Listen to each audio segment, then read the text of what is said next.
Dear students, आप लोग का मेरे यूट्यूब चैनल मैथ्स डाउटलेस में स्वागत है।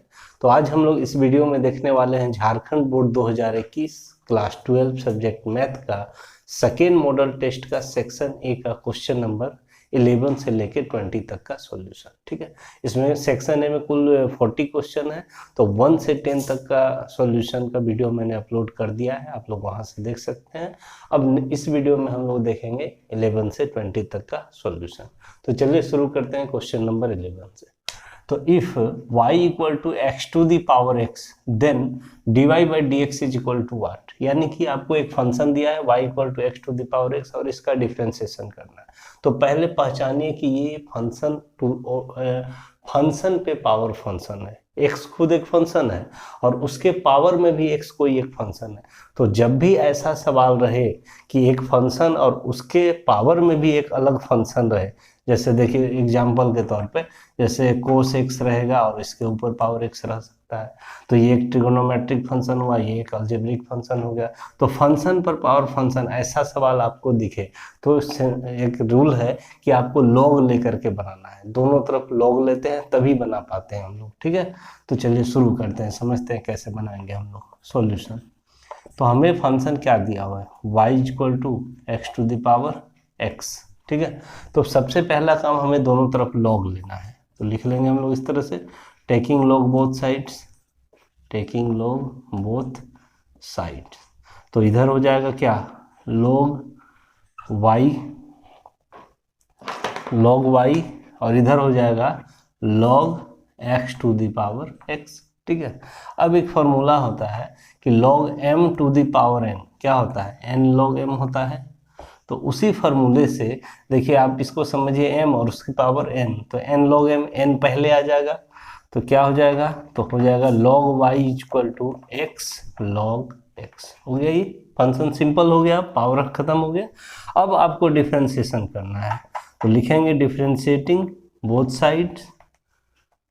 Sides with respect to x, x के रेस्पेक्ट में, यानी कि d by d x of log y और इधर भी d by d x of x log x। ठीक है, अब ये तो फंक्शन चेन रूल से हो जाएगा। ठीक है, क्योंकि यहाँ log y है, log x का 1 बाय x होता है, तो log y का क्या हो जाएगा 1 बाय y, और y का फिर हो जाएगा x के रेस्पेक्ट में dy बाई डी एक्स। और इधर वाला जो फंक्शन है ये u इंटू v के फॉर्म में है, तो यानी कि हमारा डिफ्रेंशिएशन का फार्मूला होता है क्या, देखिए d by d x of कोई फंक्शन, दो फंक्शन u इंटू v के फॉर्म में है, तो क्या फार्मूला होता है, पहले u बाहर, डिफ्रेंशिएशन v का प्लस v बाहर और डिफ्रेंशिएशन u का, ये फार्मूला होता है। इसी फार्मूला से आपको इसे करना है, तो u की जगह पे x है और v की जगह पे log x है, तो u बाहर कर दीजिए, x बाहर, डिफ्रेंशिएशन v का यानी log x का differentiation 1 by x plus v बाहर यानी कि log x को बाहर कर देना है, और u का डिफ्रेंशिएशन, x का डिफ्रेंशिएशन x के रेस्पेक्ट में 1 हो जाता है, x x क्या हो गया, कैंसिल हो गया। अब क्या बचा, देखिए इधर से dy by d x is equal to, ये y इधर में डिवाइड है, उधर मल्टीप्लाई हो जाएगा ट्रांसपोज करेंगे तो, और यहाँ ब्रैकेट में क्या बचा आपका, देखिए ये तो कट के क्या बच गया 1, अब प्लस यहाँ बच गया log x into 1 log x। Finally अब आपका dy by d x is equal to y, और y हमने देखिए y बराबर क्या दिया हुआ है, x to the power x दिया हुआ है, तो जहाँ y है वहाँ पर लिख देंगे x to the power x और ब्रैकेट में 1 प्लस log x, यही आपका आंसर होगा। तो ऑप्शन में आपका यहाँ दिया हुआ है ऑप्शन बी, यही आपका सही आंसर है। क्वेश्चन नंबर 12 देखते हैं हम लोग। If y equal to 5 cos x minus 3 sin x then d2y by d x square, यानी कि आपको डबल डिफ्रेंशिएशन करना है और हमें dy बाई डी एक्स जो आएगा उसका एक बार और डिफ्रेंशिएशन करके d2y by d x square का मान निकालना है इसका। चलिए तो शुरू करते हैं हम लोग डिफ्रेंशिएशन करना। y इक्वल टू आपको दिया हुआ है 5 cos x minus 3 sin x, तो हम लोग एक बार डिफ्रेंशिएशन कर लेते हैं, differentiating with respect to x, तो इधर हो जाएगा dy by d x, 5 constant बाहर, कोस एक्स का डिफ्रेंशिएशन क्या होता है माइनस साइन एक्स होता है, लिख दिए, फिर -3 कांस्टेंट बाहर हो जाएगा और साइन एक्स का डिफ्रेंसिएशन क्या हो जाता है, कोस एक्स। ठीक है, तो आपको dy बाई डी एक्स क्या मिला, तो dy बाई डी एक्स मिल गया आपको -5 साइन एक्स और यहाँ पर -3 cos x, ये मिल गया dy बाई डी एक्स। इसका एक बार और डिफ्रेंसिएशन करेंगे हम लोग तो हमें मिल जाएगा d2y by d x square. तो differentiating again with respect to x, चूँकि हमें ऑब्जेक्टिव है तो उतना भाषा लिखना नहीं है, जल्दी काम करना है। तो एक बार और डिफ्रेंसिएशन करेंगे तो ये हो जाएगा d2y by d x square, -5 constant बाहर और साइन x का डिफ्रेंसिएशन cos x। ठीक है, और -3 कांस्टेंट बाहर और cos x का डिफ्रेंसिएशन होता है -sin x। ठीक है, अब देखिए यहाँ पे क्या हुआ, -5 cos x minus minus +3 sin x। अब यहाँ से माइनस कॉमन हम ले सकते हैं। ठीक है, माइनस कॉमन ले लेंगे तो यहाँ पर हो जाएगा 5 cos x, चूँकि प्लस से एक माइनस बाहर आ जाता है तो यहाँ माइनस बचेगा, तो -3 sin x is equal to minus, अब देखिए 5 cos x -3 sin x, यही क्या है आपको y दिया गया था 5 cos x -3 sin x, तो इसके जगह पे y रख देंगे तो यही आपका क्या हो गया, आंसर हो गया। तो ऑप्शन सी में दिया गया है -y। क्वेश्चन नंबर 13 देखते हैं हम लोग। If fx equal to ax square minus bx plus c then f dash 0, वहाँ पे 1 लिखा गया है। आप लोग को समझ लेना है कि एक बार डिफरेंशिएशन जब fx का करते हैं तो हम लोग f डैश x लिखते हैं। ठीक है, तो आपको f डैश समझना है।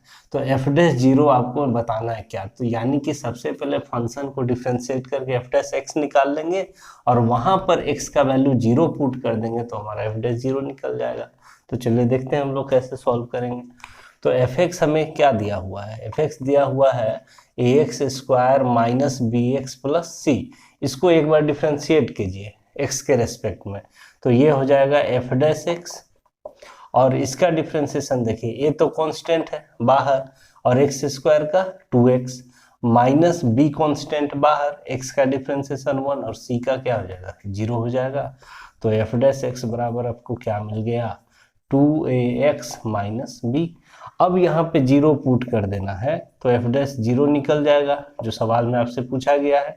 तो 2ax के जगह पे क्या 0 पुट हो जाएगा माइनस b, तो 2a इंटू 0 0 0 माइनस b क्या हो गया माइनस b। आपका ऑप्शन बी में दिया गया है, ये आपका सही आंसर हो गया। चलिए क्वेश्चन नंबर 14 देखते हैं हम लोग। क्वेश्चन नंबर 14 में देखते हैं रेट ऑफ चेंज से ये क्वेश्चन है।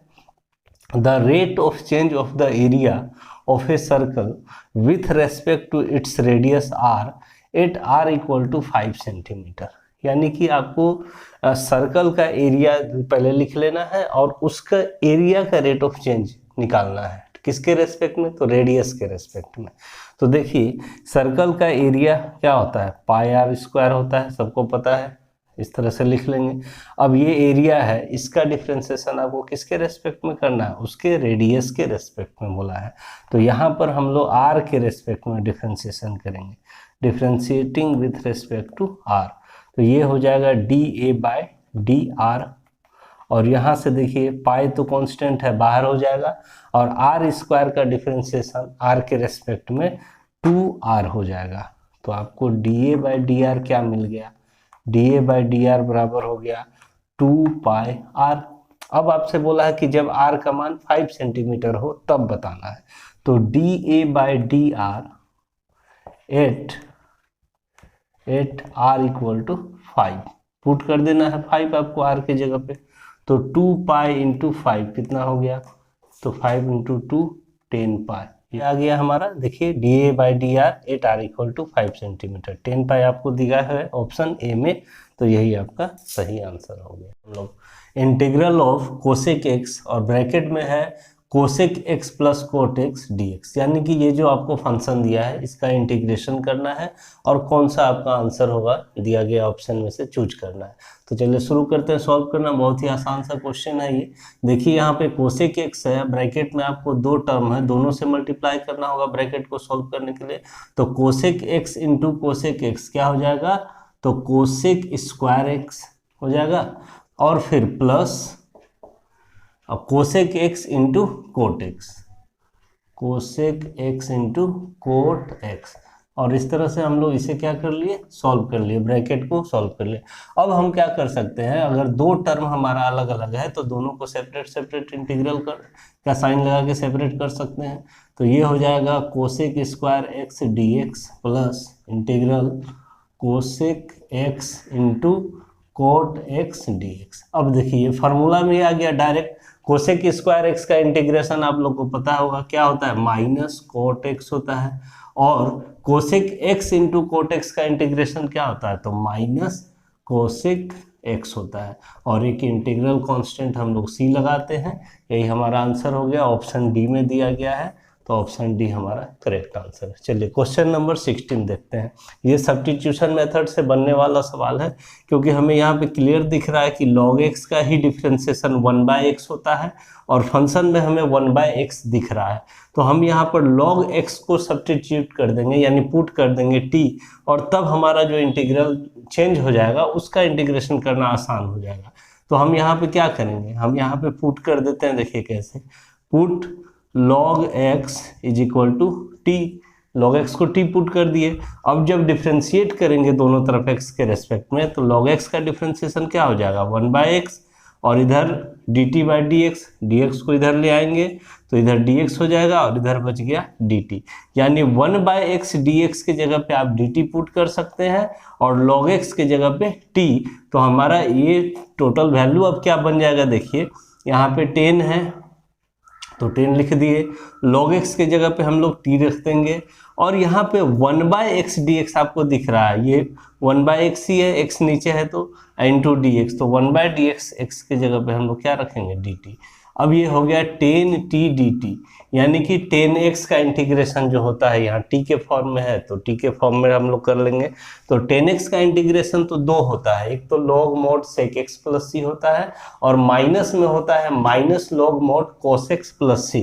तो यहाँ पर sec वाला आंसर हम मुझे दिख नहीं रहा है, cos वाला दिख रहा है, तो हम लोग cos वाला लगाएंगे, तो हमारा आंसर क्या हो जाएगा, 10x का integration log mod cos x plus c होता है। चूंकि यहाँ t है तो हम लोग क्या रखेंगे, t रखेंगे। अब करना क्या है, आपको कुछ नहीं करना है, जो t आपने शुरू में पुट किया था किसके जगह पे, log x के जगह पे, तो फिर से t के जगह पे हम लोग log x रख देंगे, तो ये हो जाएगा cos, ब्रैकेट में रख देंगे log x, मोड लगा दिए प्लस सी, यही आपका आंसर हो गया। तो देख लीजिए ऑप्शन किस में है, इसमें डी में दिया गया है, minus log mod cos log x plus c, ये आपका आंसर हो गया। क्वेश्चन नंबर 17 देखते हैं। इंटीग्रल और उसके अंदर है differentiation, D by d x किसका सिंबल है, डिफरेंशिएशन का, और ये इंटीग्रेशन का। तो आपको पता है कि इंटीग्रेशन का ही रिवर्स प्रोसेस डिफरेंशिएशन होता है, तो डिफरेंशिएशन और इंटीग्रेशन जहाँ भी एक साथ रहे आप कैंसिल कर सकते हैं। तो ये समझिए कैंसिल हो गया, तो आपके पास फंक्शन क्या बचा, इंटीग्रल और डिफरेंशिएशन समझ लीजिए कैंसिल हो गया, तो आपके पास बच गया सिंपली log x, ठीक है, और एक कोई भी इंटीग्रल कांस्टेंट k लगा सकते हैं या c लगा सकते हैं, ऑप्शन में k दिया है तो k लगा दिए। तो देखिए ऑप्शन ए में हमारा ये दिया गया है, यही हमारा सही आंसर हो गया। Integral of 1/x² minus 16 dx is equal to, यानी इसका इंटीग्रेशन क्या होगा, इन चारों ऑप्शन में से आपको बताना है। तो देखिए ये जो इंटीग्रेशन आपको दिया गया ये डायरेक्ट एक फॉर्मूला बेस्ड ही है, किस फार्मूले पे है, तो यहाँ पे मैंने फार्मूला लिख दिया आप लोगों को समझने के लिए। ये है फार्मूले पे dx bye x² minus a², यानी इसका इंटीग्रेशन, और क्या होता है फार्मूला इसका, 1/2a log mod x minus a by x plus a plus c, इसी पे बेस्ड है सेम। अब आपका यहाँ a² नहीं दिख रहा है, x² तो दिख रहा है, तो हमें करना ये है कि ये जो 16 है इसको स्क्वायर के फॉर्म में लिख करके a² के रूप में कन्वर्ट कर लेना है, और फिर फार्मूला लगा देंगे, हम लोग का आंसर आ जाएगा। तो देखिए आपको सॉल्व करना है इसे, 1/x² माइनस 16 dx, इसे हमें करना ये है कि 1/x², 16 को हम लोग 4 का स्क्वायर लिख सकते हैं, ठीक है। अब समझिए a के जगह पे क्या हो गया, 4 हो गया, तो इस फार्मूले से हमारा आंसर क्या हो जाएगा, 1/2a होता है, तो a के जगह पे यहाँ क्या है, 4 है, तो 4 हो जाएगा। फिर log mod x minus a, तो x माइनस ए की जगह पे 4 बाय एक्स प्लस ए, तो ए की जगह पे 4 प्लस सी, तो फाइनल आंसर हमारा हो गया 1/2 × 4 8 log mod x minus 4 by x plus 4 plus c, ये हमारा आंसर हो गया। ऑप्शन सी में आपको यही दिया गया है, तो ऑप्शन सी हमारा करेक्ट आंसर हो गया। चलिए अब क्वेश्चन नंबर हम लोग 19 देखते हैं। क्वेश्चन नंबर 19 में है इंटीग्रल ऑफ e⁻x ब्रैकेट में है fx प्लस f'(x) डी। ये डायरेक्ट एक ये इंटीग्रल का फॉर्म ही है।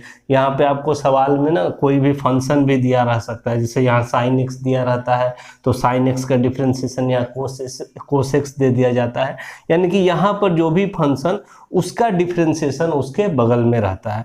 तो ये एक फॉर्म ही है इंटीग्रेशन का, इसका डायरेक्ट आंसर ही ये होता है e⁻x और जो आपका फंक्शन है fx इंटू fx प्लस सी, ठीक है, यही हमारा आंसर हो जाएगा इसका।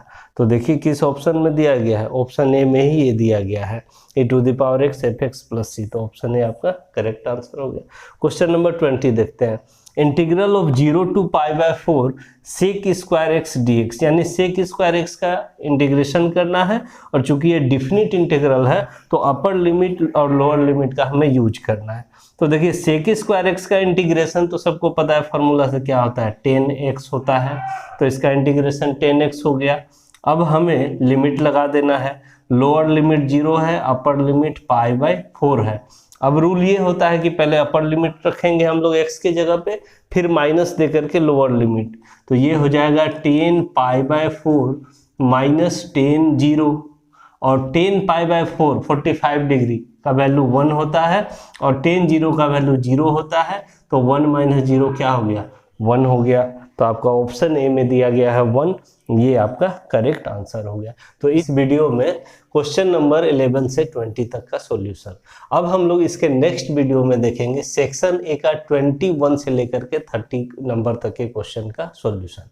और अगर आप लोग को पढ़ाई अच्छा लग रहा है, समझ में आ रहा है, तो ज़रूर लाइक करें, और अगर कोई भी प्रॉब्लम हो समझने में या अच्छा लगे तो कमेंट करें, और मेरे चैनल को ज़रूर सब्सक्राइब कर लें। Thank you.